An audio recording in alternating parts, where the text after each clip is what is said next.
nas tarefas, tudo, deixei tudo para depois. Não, sem problema. E você, como é que você foi, Alexandre? Consegui. Conseguiu? Ai, Aham. parabéns! Parabéns! Que 47. maravilha! Nossa, fez bastante. Mas pensa numa prova difícil. E, Eu assim, vi. eu achei muito difícil, mas assim, eu achei extremamente difícil. E chegou, tipo assim, na questão 30, eu pensei assim, eu estudei tudo errado, Quer sentar na sabe? mesa? Não, achei que tivesse que tava o caos. Aí, assim, a partir das 50, 60, deu uma aliviada, sabe? Aham. Até mas assim, e muita gente falou que estava difícil também. É, Ou seja, eu vi questão de direito do trabalho, né? As de ética eu não deu tempo de eu ver. Mas as de direito do trabalho, de processo, por exemplo, caiu legislação específica. Não caiu CLT só. eu acertei 5 de trabalho, processo de trabalho, que são 10, eu acertei 5. Então, assim, estava na média, né? Estava na média das 40, né? Aí, assim, ética fui bem, e o resto foi tudo mediano, sabe? Foi tudo pau a pau ali, tirando ética, que realmente acertei as 8, mas o resto foi pau a pau. Pensa, mas assim, pessoal, não, e o pessoal que se formou ano passado e tinha feito, só tinha tido uma oportunidade, né? Quem não passou ano passado estava esperando até agora para a segunda chance, né? E achou a prova muito difícil também, que não conseguiu fazer também. Imagina, o pessoal se formou em dezembro e não conseguiu passar nessa fase. Mas, É assim, muito difícil. eu saí com o cérebro derretendo, sabe? Assim, tava deprimido. Tá muito difícil. Muito difícil. É difícil mesmo. E vai, durante a prova, vai derrubando o psicológico da gente também. A gente vai achando que não é capaz, né? É o pior dessas provas, né? Aí, meninas, já vão se preparando para o 10º semestre. A Não, que Vitória. assim, eu já tinha feito, eu fiz algumas provas de concurso, sabe? Uhum. Polícia, TJ, TRF, quarta região, fiz um monte de prova. Só que nenhuma chegou nem aos pés de dificuldade, assim, de estresse, sabe? Assim, uma que, bom, concurso passou, não passou, paciência, né? Agora, a OAB, que você tem que passar, né? Você Tem, porque tem que senão você passar. não consegue trabalhar, né? Você tem que passar. É bem isso. Eu vi uma questão de processo do trabalho, acho que era, que estava falando de um empregado que era terceirizado e daí mandou ele embora, ele não recebeu porque a empresa faliu, alguma coisa assim, ele tinha sido contratado temporário, era um temporário. Era uma terceirização, não era? Ele era terceirizado temporário. Isso, E isso, daí isso, a isso. empresa teve a falência decretada judicialmente e ele não tinha recebido. E o que acontecia naquele caso? Porque a regra geral é subsidiária, a responsabilidade, né? Uhum. A gente só tem responsabilidade solidária quando é grupo econômico. Essa que é a regra, né? Só que lá na lei do temporário, por isso que eu falei, não caiu só CLT. Na lei do temporário tem um artigo que fala que responde solidariamente. Essa eu vou te falar assim que você tinha que usar lógica, sabe? Mesmo que você não soubesse, aliás, muitas, né? Tinha que usar lógica e falar assim, pensa bem, se a empresa dele mesmo faliu e você está prestando serviço para outra empresa, né? O empregado Tem não uma pode proteção para o sair. empregado. Entendeu? Mas eu fiquei assustada. Aí eu usei a lógica, acertei. Assim, essa só que estava no final da prova, essa aí eu fui seguindo a sequência. 70, Então, era 70. Eu fiz com os meus alunos de quarto ano essa questão essa semana. E assim, o que você tem que fazer? Você tem que parar e tem que ter um frescor ainda na cabeça para falar assim, não, pensa, o empregado não pode ficar desamparado. Né? Então, proteção nele, o que é? Solidária. Eu meti solidário e acertei. Então, eu ia colocar solidária também, primeiro, eu nunca fiz esse tipo de contratação, então eu também não sabia, porque eu nunca li a gente fala ali do temporário, mas a que falava da responsabilidade subsidiária, ela falava que teria que estar escrito no contrato, e não tem, está escrito na lei, então não precisa. Então, ali a resposta, mas se tivesse vindo só subsidiária, tinha uma chance de eu errar. Tinha uma chance ele deu errado. A dica foi aquela ali, bom, colocaram isso, então essa daqui não é, daí eu peguei a lei e fui ver. Não é fácil, não. Oi, gente, o Sancel tá mandando uma mensagem aqui para mim. Oi, Nicole, que acho que tem gente que lá no grupo tá pensando que por causa do fuso horário eu não ia dar aula ou alguma coisa desse tipo. Avisem lá que a aula tá aqui, tá tudo normal. É que aqui realmente é 1 hora mais cedo, agora aqui é 6h20. Mas eu entro no horário de vocês. Mas eu botei o link lá, professora. Então... então tá bom. Não, é que eu foram falar com o Sancel. Aí o Sancel tava me mandando mensagem agora para saber se eu estava dando aula. Eu bati até uma foto aqui do computador e mandei para ele. Não, tá aqui, o pessoal tá aqui. Mas não é fácil, não. Boa noite, meus queridos. Aí, ó, o Alexandre estava dando o parecer dele. E vocês se preparem, hein? Deixa eu ver aqui que a Ariadne mandou. Boa noite, Milena. Professora, tira uma dúvida minha. Fiz a prova da PM domingo e disse que vai ser anulado 9 questões. Ontem não conseguiram entrar com recurso por congestionamento no site da UFPR. Se alguns candidatos entrarem com recurso, ele se estende para todos que fizeram a prova ou não? Como assim, Ariadne? Ele se estende para todos. O recurso, se anular, é para todo mundo, para todo mundo que fez a prova, independente se você fez recurso da questão ou não. Se anular para anula para todo mundo. Isso que você estava perguntando? Isso. Ontem eu fui para entrar com o recurso, mas estava muito congestionado o site. Eu fiquei até com medo, porque o prazo era 48 horas. Eu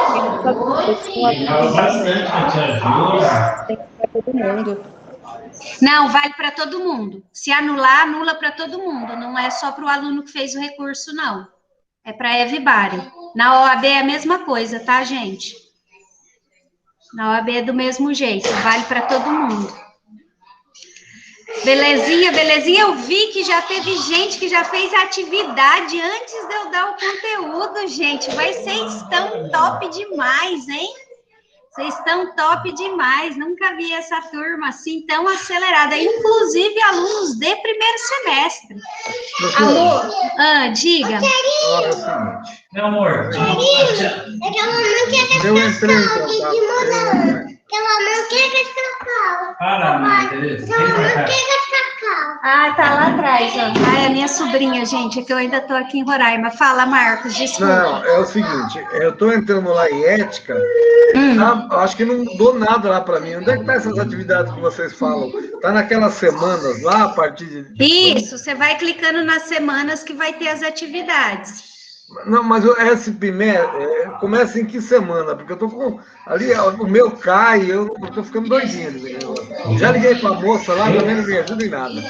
Deixa eu entrar aqui, Marcos. Eu vou usar aqui. Tá, entra aí. É que o meu às vezes aparece diferente do de vocês, mas vou entrar aqui, ó. Tá, vou estar em ética também. Tá. É que eu fiquei assim, com dor no corpo, né?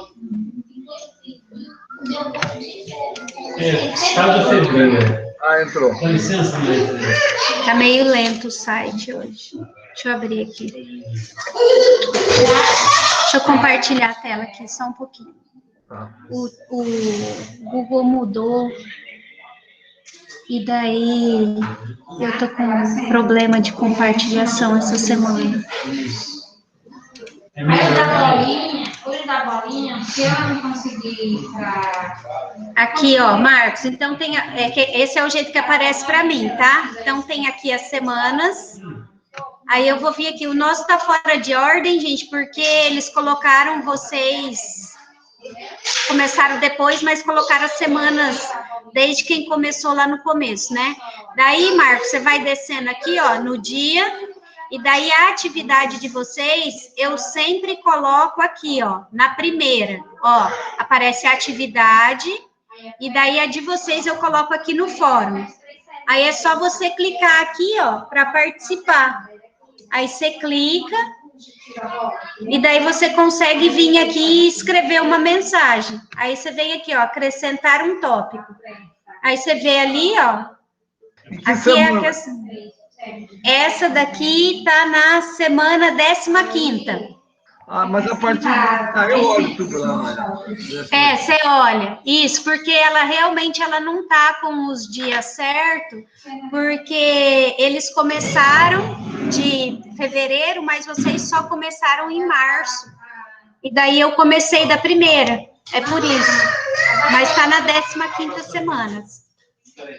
É a última semana que aparecer aberta para você. Quando você clicar em alguma semana e não abrir, é porque eu não tô nela ainda. É porque eu não cheguei nessa semana ainda. Beleza? Tudo certo, gente? Mais alguém quer fazer alguma pergunta? Note. Então, vamos para o conteúdo de hoje. Hoje a gente vai começar a falar do sigilo. Eu quero pedir para vocês, eu vou trocar o texto base lá, porque esse meu texto, ele é do ano passado, e o Código de Ética teve mudança, e mudou o artigo no Código de Ética, tá? Então, eu vou mudar o material lá de vocês, eu vou terminar a aula e já vou arrumar aquele artigo que eu deixo para vocês lá, que eu escrevo, eu vou arrumar lá para vocês, porque lá tá falando que é acho que no 35 de ética e mudou para o 25, tá? O sigilo. Vou até mostrar aqui para vocês, ó.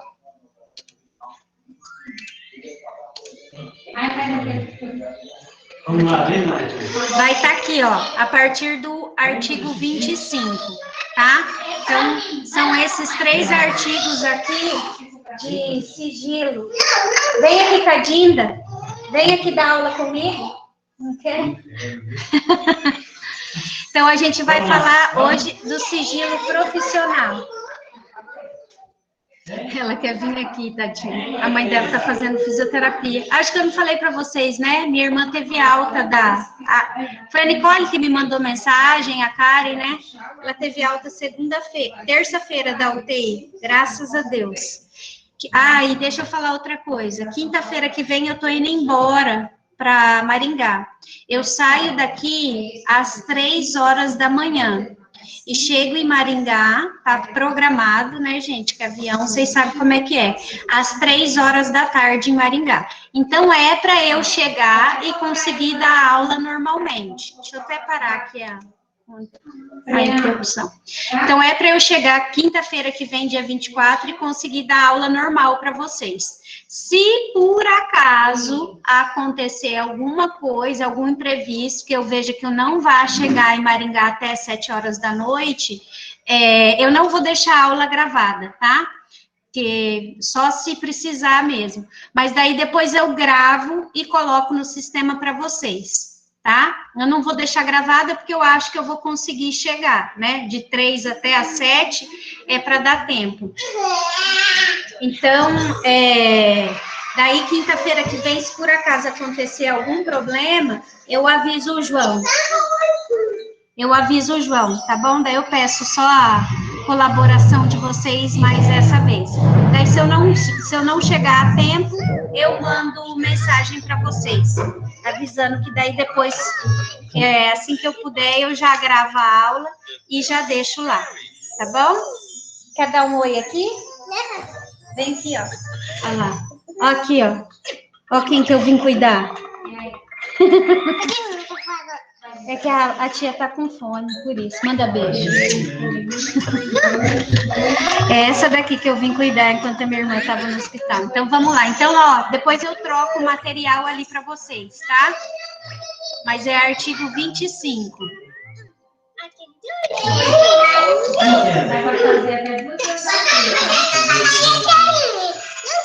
Então, vamos lá.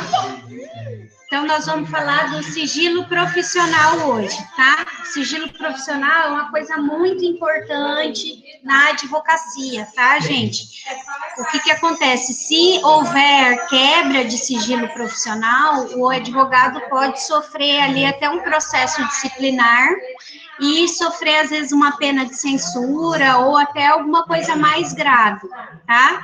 Então, vamos lá, o artigo 25. O sigilo profissional é inerente à profissão, impondo-se o seu respeito, salvo grave ameaça ao direito à vida. Então, aqui, ó, ele está colocando a única exceção para a quebra de sigilo profissional.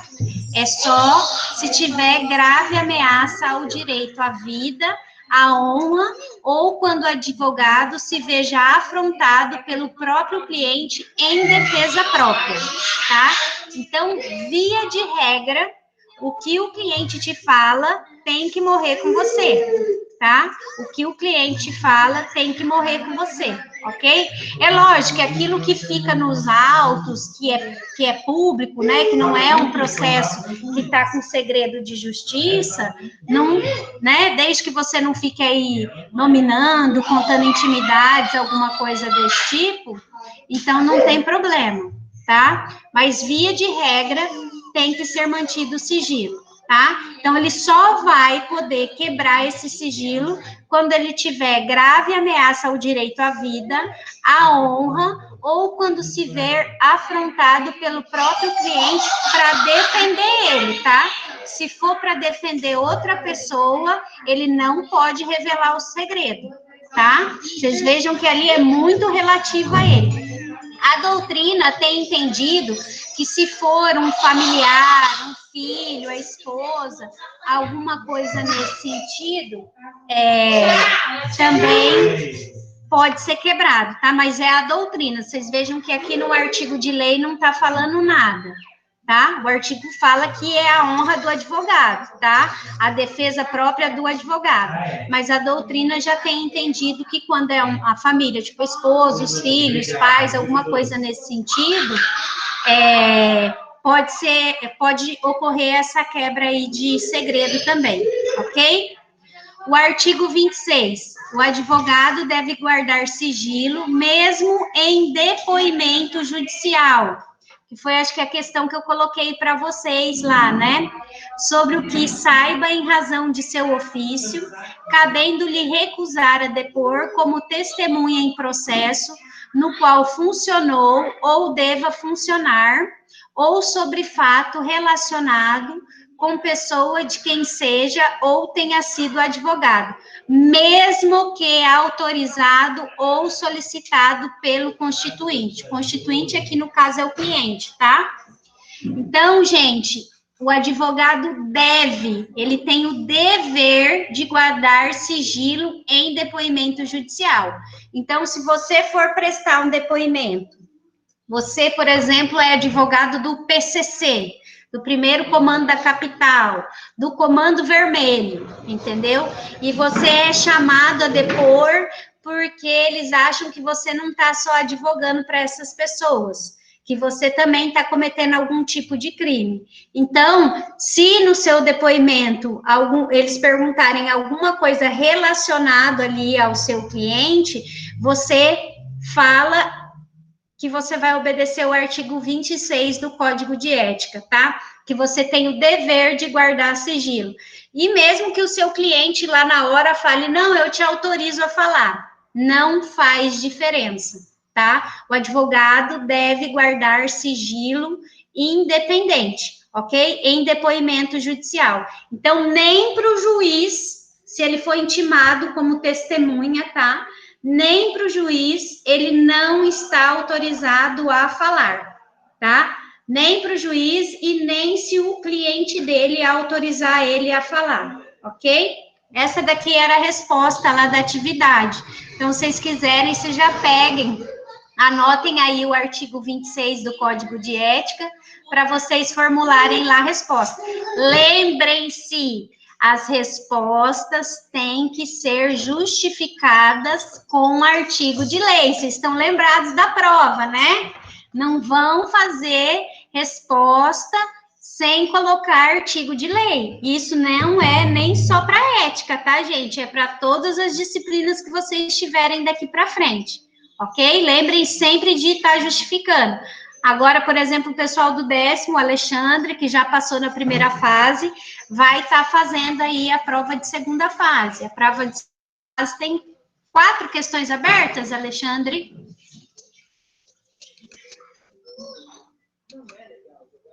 Acho que são 4 questões. E cada questão tem 2 letras, né? A e B.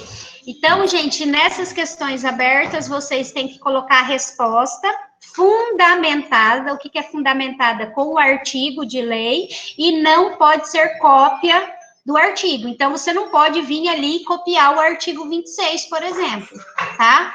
Você tem que falar com as suas palavras que, de acordo com o artigo 26, o advogado não pode, ele tem o dever de guardar sigilo, mesmo em depoimento judicial e mesmo com a autorização do constituinte, tá? Então, tem que ser feito dessa forma, tá? Isso não é só para... Na verdade, ética não tem na segunda fase, né? Era bom se tivesse, né, Alexandre? Ia ser bom. Nossa Senhora, ia ser bom. Vocês vão ver, vocês vão pegar cada pepino daqui para frente do primeiro semestre, que vocês vão ver só, nossa, a cara da Vitória. Vitória, ética é a disciplina mais fácil que tem, não é, Alexandre? Das que caem na prova, disparado, gente. Se vocês estão achando que comigo tá difícil, quando vocês começarem a ver processo civil, administrativo, constitucional, aquela parte teórica, parte geral, aí vocês vão sentir, nossa, vocês vão falar, nossa, que saudade da professora Aline. Professora, eu não sei se é só eu, mas para mim a sua matéria é a melhor que tem. Ai, obrigada, Larissa. Não, mas ética é uma ótima matéria mesmo. Acho que o pessoal do 10º, que já passou aí por muito sufoco durante o curso inteiro, sabe, que eles chegam já com uma facilidade maior, né? Mas o primeiro semestre também tende a ter essa facilidade aí em ética. Mas ética é uma das matérias mais fáceis e é a que ajuda você a passar na OAB, né? São 8 questões com pouquíssima legislação. Então, tem que aproveitar aí. Gente, tem um aluno que ele está entrando agora. Ele entra com o nome de Anjo Caliente. Vocês sabem quem é? Boa noite, Anjo Caliente. Coloca seu nome para mim. Eu não sei quem é. Tá aparecendo aí para vocês? Vocês estão vendo? Anjo Caliente. Como que é seu nome? Não sei se é menino, se é menina. Como a gente não se vê presencialmente, eu não consigo saber quem é. Aí, qualquer hora, eu vou perguntar alguma coisa, vou chamar de Anjo Caliente. Vamos lá, então, continuando lá no Código de Ética.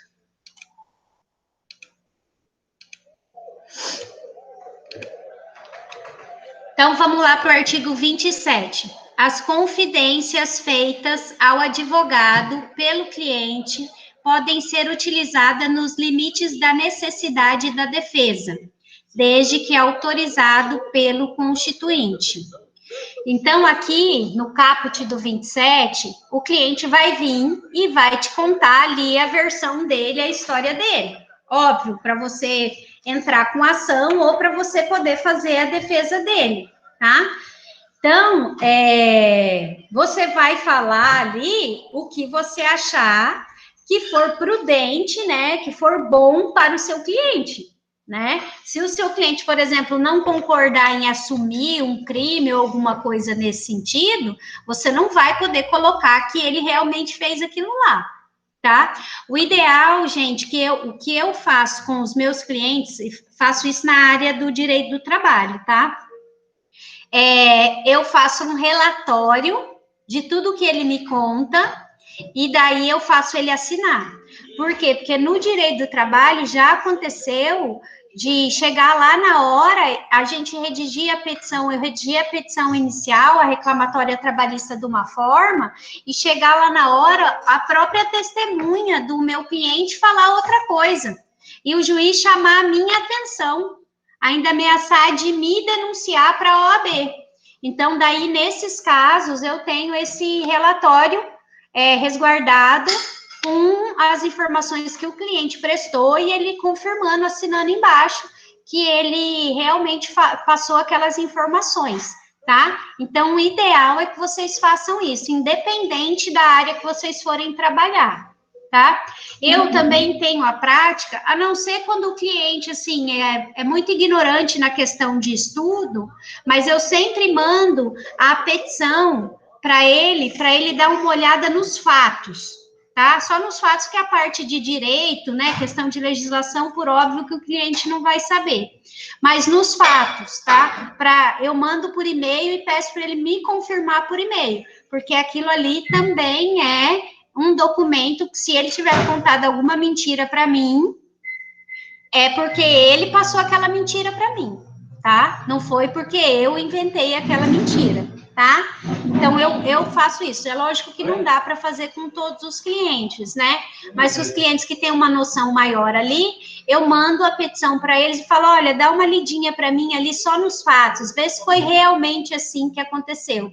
Se tiver alguma coisa que você acha que não foi dessa forma, ou que eu não me expressei direito, você me fala. Então, eu faço isso para garantir também, além do relatório, ok? Parágrafo único do artigo 27. Presumem-se confidenciais as comunicações epistolares entre advogado e cliente, as quais não podem ser reveladas a terceiros, tá? O que é comunicação epistolar? Procurem aí, o que é comunicação epistolar? É muito fácil, mas eu... Hã? Por carta? Por carta, isso mesmo, Felipe. Comunicação epistolar é carta, tá, gente? Então, se tiver aí, você recebeu carta do cliente, por exemplo, que ele está preso, né? Alguma coisa nesse sentido, ele mandou um bilhete para o advogado, aquilo ali também é sigiloso, ok? Deixa eu colocar aqui nos slides, que eu coloquei algumas outras informações aqui para vocês.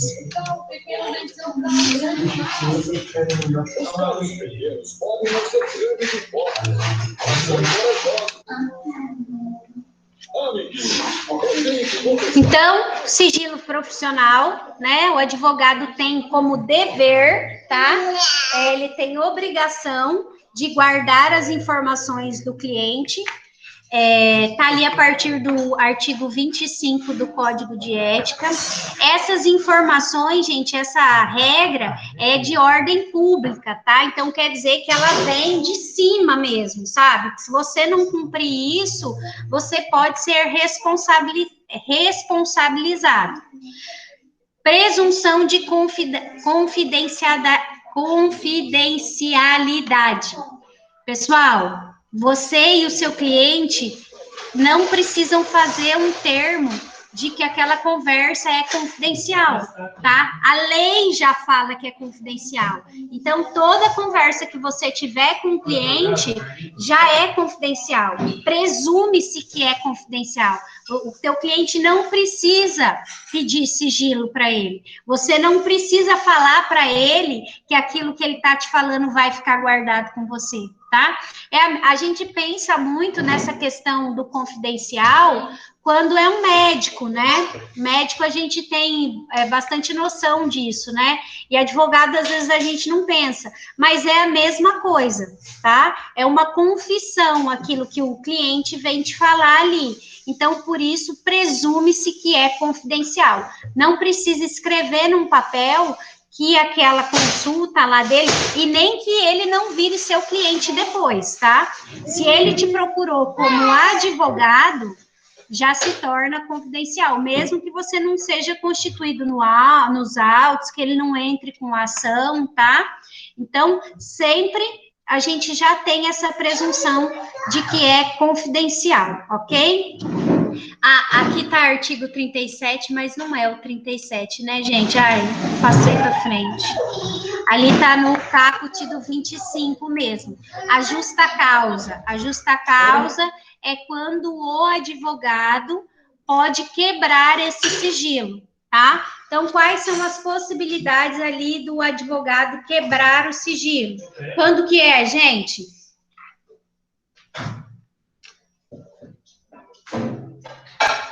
E aí? Quando o cliente entra contra o advogado e ele, para se justificar, ele quebra o sigilo daí.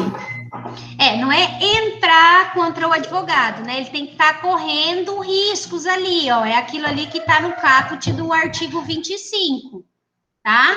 Tem que prestar atenção. É só naquelas hipóteses ali que há justa causa da quebra do sigilo profissional, tá? Fora aquelas outras hipóteses, você pode... esse seu cliente pode entrar com uma ação contra você e você fazer uma denúncia na OAB e você responder por um processo disciplinar, tá? Então, é só ali o do caput. Então, não é esse 37 aí não, tá, gente? Não anota isso aí, não. Eu arrumei em cima e não arrumei embaixo. Infração ética. Então, se o advogado cometer essa quebra do sigilo, ele vai estar cometendo uma infração ética. Deixa eu abrir o estatuto aqui, que daí vai ser a censura. Então, tá aqui, ó, constitui infração disciplinar, tá? Vai estar, a gente aceita como o inciso 2, tá? O inciso 2? Não, cadê? Aqui, inciso 7, perdão. Violar sem justa causa o sigilo profissional, tá? Então, aqui está a infração disciplinar. Então, se você cometer isso aqui, a pena que você vai sofrer é de censura, tá? Isso, gente, se for uma primeira vez, tá? Porque se esse advogado sofrer várias, né? Por exemplo, acho que a partir de 3, ele já pode depois ter outro tipo de pena, tá? E às vezes até aí o cancelamento da OAB. Vai depender muito do que for aqui, do caso, entendeu? Do que prejudicar o cliente, né? Por exemplo, se ele contar alguma intimidade de uma cliente mulher e for numa cidade pequena e a mulher ficar mal falada, tá? Então, o mínimo dessa pena é a pena de censura, tá? O mínimo é a pena de censura, mas pode ter penas mais graves aí, dependendo do caso, dependendo da repetição, tá? Mas o mínimo para essa pena é a pena de censura. Deixa eu voltar aqui.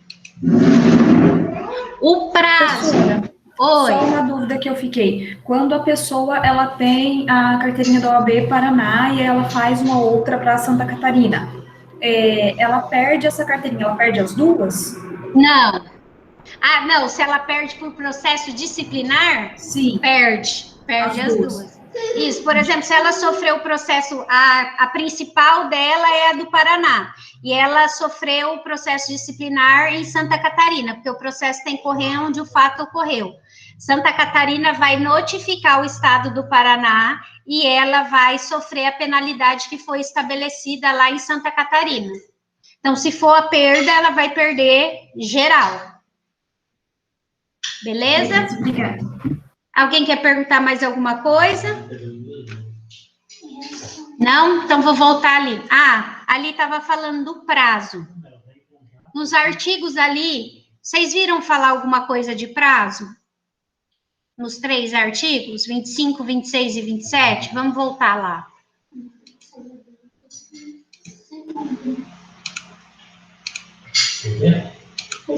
Aqui, ali, ó, no 25, sigilo é inerente à profissão, impondo seu respeito, ali as exceções.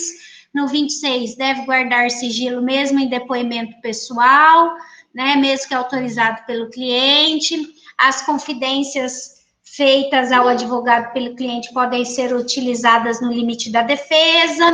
Parágrafo único, presume-se confidenciais as comunicações epistolares entre advogado e cliente, as quais não podem ser reveladas a terceiros. E aí, fala de algum prazo? Qual que é o prazo desse sigilo? Será que quando acabar o processo, eu posso quebrar o sigilo? processo foi arquivado, meu cliente foi inocentado, ou alguma coisa nesse sentido, será que eu posso encerrar? Eu posso quebrar o sigilo daí? E aí, gente? Acredito que não, né, professora? Que o sigilo, ele vai ser para sempre, porque no caso da mulher, foi o exemplo da difamação, no caso. Neste momento, no momento futuro, ele vai continuar sendo difamatório. Isso. Mais alguém, gente? Felipe, você queria falar? Não, professora. Não? Fala comigo, Felipe. Gente, então... Não, o sigilo nunca pode ser quebrado, né? Mesmo depois do fim do caso. Gente, o prazo do sigilo, anotem aí, é eterno, tá? O prazo do sigilo é eterno. O que o cliente troca de informações com vocês deve ser levado com vocês para o túmulo, ok? É eterno esse sigilo, tá? Além do processo disciplinar, o cliente também pode estar entrando depois com uma ação de indenização na vara civil, tá? Tem essa possibilidade também dele estar cobrando de você ali alguma indenização de dano moral por conta disso, e às vezes até dano material, se ele conseguir comprovar algum tipo de prejuízo, tá? Então, faz a denúncia na OAB e também não impede que faça a denúncia. Eu já vi gente fazer no criminal, fazer boletim de ocorrência contra o advogado e entrar com ação de indenização de dano moral. Então, tem que tomar muito cuidado, tá? O 10º semestre já teve bastante aula comigo, eu dou muito exemplo em sala de processo meu e tal.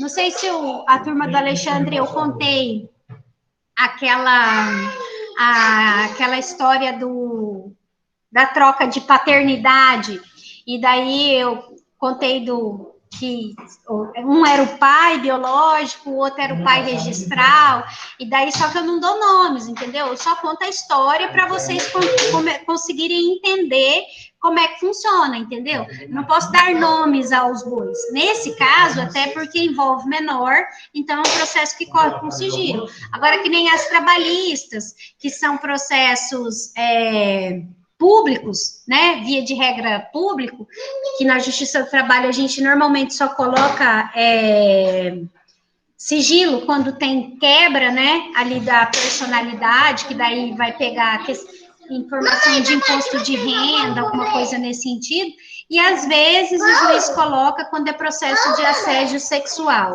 né, daí acaba colocando sigilo. Então, quando é assim, que tipo, é trabalhista, que vai falar de uma empresa e tal, às vezes eu até troco o nome da empresa, mas isso não faz tanta diferença, né, mas quando é cliente, pessoa física, tem que tomar muito cuidado, tá? E até porque quando eu conto, eu só estou contando sobre o processo, né? Não estou fazendo nenhuma constatação pejorativa, né? Ou nesse sentido. Então, tem que tomar muito cuidado. O que acontece, gente, que acontece bastante, por exemplo, hoje, um cliente me ligou que o escritório que faz a contabilidade do estabelecimento dele deixou de pagar o adicional noturno para um dos funcionários. E daí eles verificaram, viram que realmente ficou vários meses lá sem pagar o adicional noturno. E daí ele me ligou para saber como é que fazia. Eu nunca tinha feito isso, eu não sabia se podia colocar tudo no olerite, né, ou se tinha que fazer um termo separado. E daí eu fui falar com 2 colegas minhas, para ver se elas já tinham feito. E, inclusive, as 2 também nunca tinham feito isso. Mas daí elas me orientaram, e tudo bem, mas eu não falei quem são os clientes, né, não dei nome aos bois. Então, isso acontece, não quer dizer que você não pode ir conversar com um colega para trocar uma ideia sobre o assunto, tá? Não é isso, você só não pode dar o nome aos bois. O que você tem que tomar cuidado é que, assim, você vai tirar uma ideia e conta alguma informação para um colega. Aí, daqui 2 dias, estoura aquele caso do seu cliente na mídia. Daí, o que vai acontecer?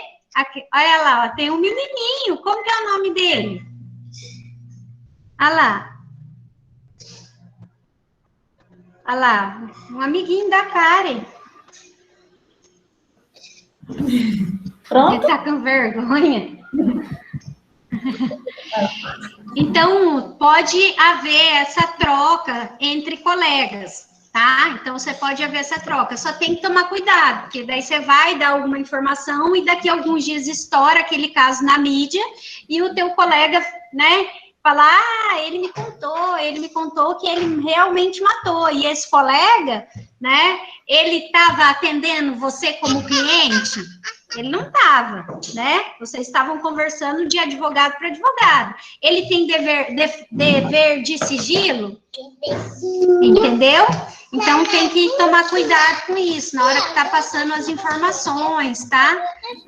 Principalmente para quem trabalha aí com área civil de dano moral, essas coisas, dano material e penal, né? Principalmente o penal, né? Para quem trabalha com penal, também tem que tomar cuidado ali, porque às vezes o cliente é culpado, né? Ele fala para você que é culpado, a maioria deles falam, tá, gente?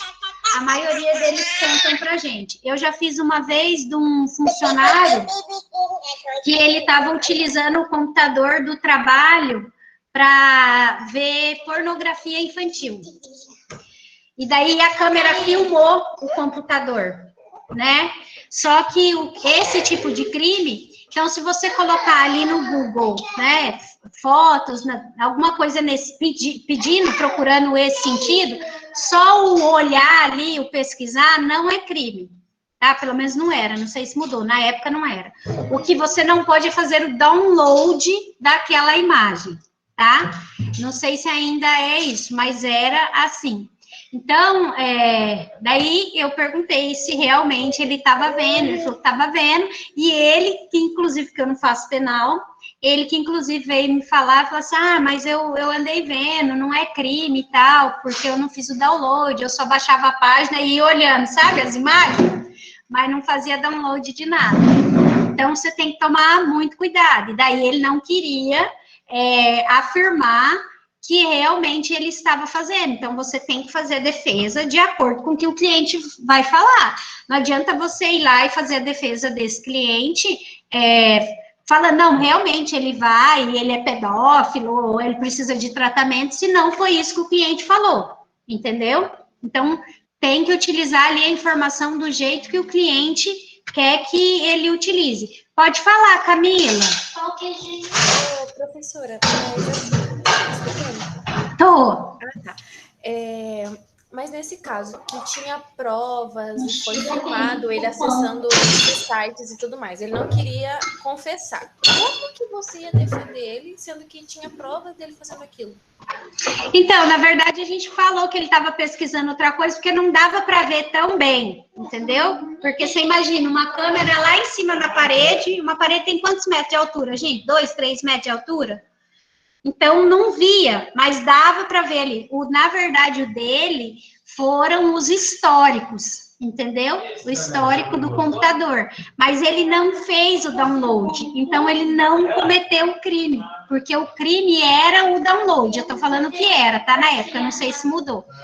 Então, ele não cometeu o crime, entendeu? E quem ia comprovar que realmente era ele que tinha mexido e que aquele histórico era dele? Porque as imagens que tinha não dava para comprovar, entendeu? Dava para ver que ele ficava ali no computador e estava trabalhando. Mas não tinha como, entendeu? Mas foi o cliente que decidiu isso. E, professora, você falou também de que se o cliente confessar a culpa da gente, né? Mas ele não quer confessar isso diante do juiz e tudo mais. Suponha que ele tenha cometido um crime de homicídio. Nossa, igual aquele Lázaro. Gente, vocês estão acompanhando aquele caso daquele Lázaro? Gente, 400 policiais. 400. E ninguém consegue achar o homem. Acho que ele é, sei lá, do nosso tempo aí, Marcos, Alexandre, MacGyver, né? Alguma coisa nesse sentido. Fala, Camila. Então, aí, nesse caso, que você sabe que ele matou, você sabe que ele cometeu o crime, como que que argumentos você pode usar para defender ele sem entregar ele? Tipo, né? Você falar que não tem provas. Não, você fala que não tem prova suficiente e aí vai ter que estar rebatendo as provas que tem ali. Alguém viu? Tem DNA, tem sangue, tem isso, tem aquilo, entendeu? Porque no processo penal, na dúvida, eles têm um princípio do processo penal que, na dúvida, absolve. É isso, né? Para os alunos aí Em dúbio pro réu. Isso, em dúbio pro réu. A gente tem também isso no direito, no processo do trabalho. Em dúbio pro operário. Na dúvida, a gente vai pelo que o operário falou, pelo trabalhador. É isso, Camila. Infelizmente é assim. Advogado criminalista é assim. Se o cliente não quiser confessar, não vai ter jeito. Ele pode confessar para você, entendeu? E você vai ter que trabalhar daquela forma. É assim que funciona. Beleza? Alguém quer fazer mais alguma pergunta, um comentário? Duas situações. Eu já vi ex-advogados, várias pessoas da parte criminal que, depois de aposentado, fazem livros, principalmente de casos midiáticos. Eles fazem isso porque daí já não tem mais punição, seria isso? Normalmente eles não colocam o nome verdadeiro. Não, eu falo de casos midiáticos, que assim, Isabelle Nardoni. Não, quando é um caso público, não tem problema nenhum, entendeu? Só que ali, por exemplo, o advogado da Nardoni, da Richthofen, entendeu? Ele não pode, por exemplo, os Nardoni nunca confessaram. Eles nunca confessaram. A Richthofen, eu não sei se ela confessou ser mandante, mas os Nardoni nunca confessaram. Ele pode vir e no livro e falar que ela confessou para ele, mesmo ele estando aposentado? Não. Não pode, é aquilo que eu falei, ele tem que levar esse sigilo para o túmulo. E qual que é a outra coisa que você queria falar, cara? Não, outra era só um comentário. Que assim, a gente sabe que tem a ética, mas que a ética também não é, em suma, toda a vida levada à risca. Eu lembro que no caso da Márcia, a menina de Sarandi, que foi abusada pelo Buffalo Bill. Eu sei, a menininha. Na época tinha um advogado colega nosso que estava na polícia, estava alocado na polícia, e antes dele ser preso, ou a mídia anunciar que ele tinha sido preso, ele falou que ele já está preso faz uma semana. Mas uns 4 ou 5 dias ele já estava. Ele se entregou. Na verdade, eu estava na faculdade nessa época e o delegado do caso era o meu professor. E vazou fotos até, eu não sei se vocês estão lembrados, né, da menina, que ele tocou fogo no corpinho da menina, que judiação aquilo lá.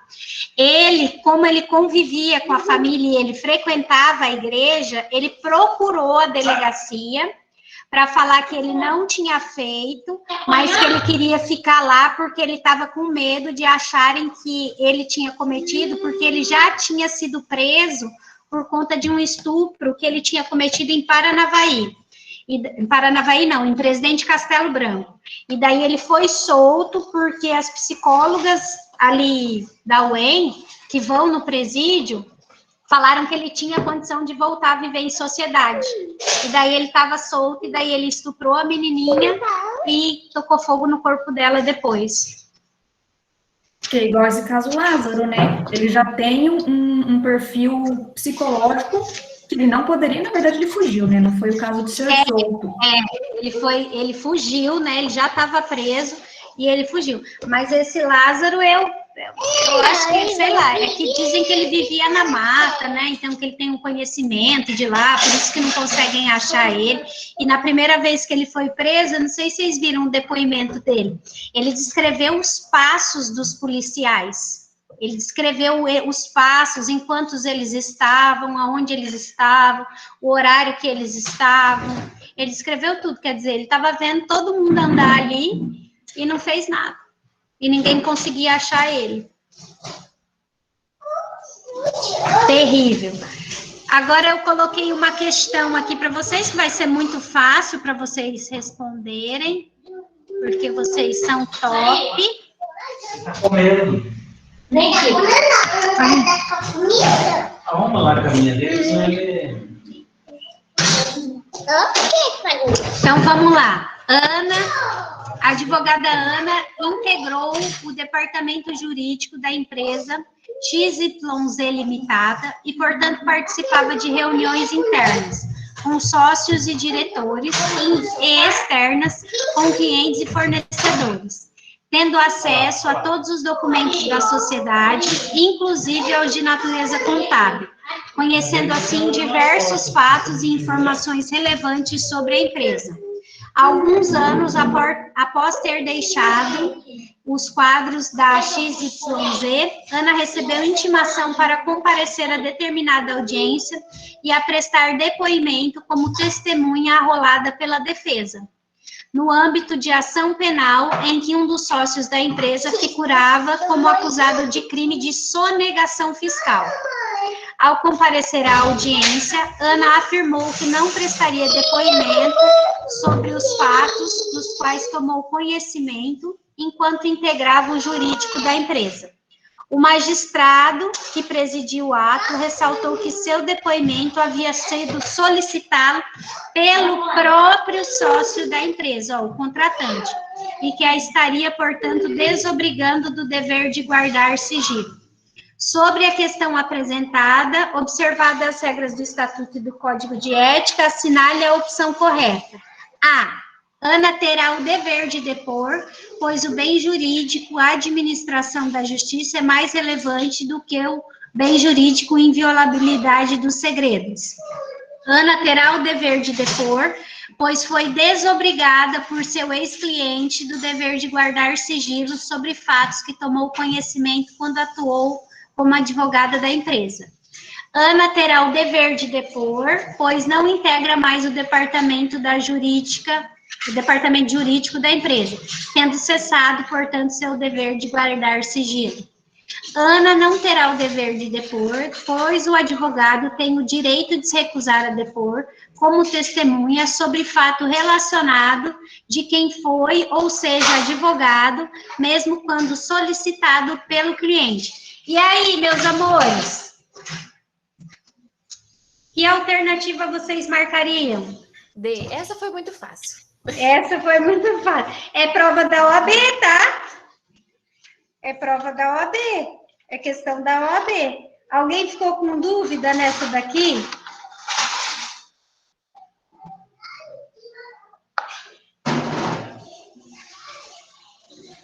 Alguém ficou com alguma dúvida nessa? Por que é a letra D? Note. Vocês estão craque já, né, gente? Vocês já estão... Olha lá, todo mundo mandou letra D. Isso aí mesmo, gente. Tá certinho. Amores, então hoje é isso. A gente encerra aqui o sigilo. Ai, que apareceu um negócio aqui no meu computador. Ops, sumiu. A gente encerra aqui hoje, e daí na quinta-feira, se por acaso, porque eu tenho uma conexão que é de 30 minutos só, sabe? É essa que eu tô com medo, porque se algum dos outros voos atrasar, eu perco a conexão de Guarulhos para Maringá. É esse que é o meu medo. Mas daí eu mando mensagem para o João, para ele avisar vocês que daí eu não dou a aula ao vivo, mas daí assim que possível, né, eu gravo e coloco lá e daí eu aviso vocês. Beleza? Estamos combinados? Parabéns, Alexandre. Teve mais alguém aí do 10º que passou também? Cadê os outros alunos do 10º? O 10º aqui? Professora, eu não prestei, vou na próxima. Ah, você vai na próxima, Gerdel? Ó, se prepare, então, com o Alexandre, ó, suou nessa. Entendi. Tchau, então, professora. Boa noite, bom retorno. Obrigada, gente. Beijo, boa noite. Tchau. Tchau, professora. Tchau, meus queridos, até mais. Até semana que vem. Passou voando, Camila. Um beijo, gente. Boa semana para vocês. Bom final de semana. Tchau, Marcos.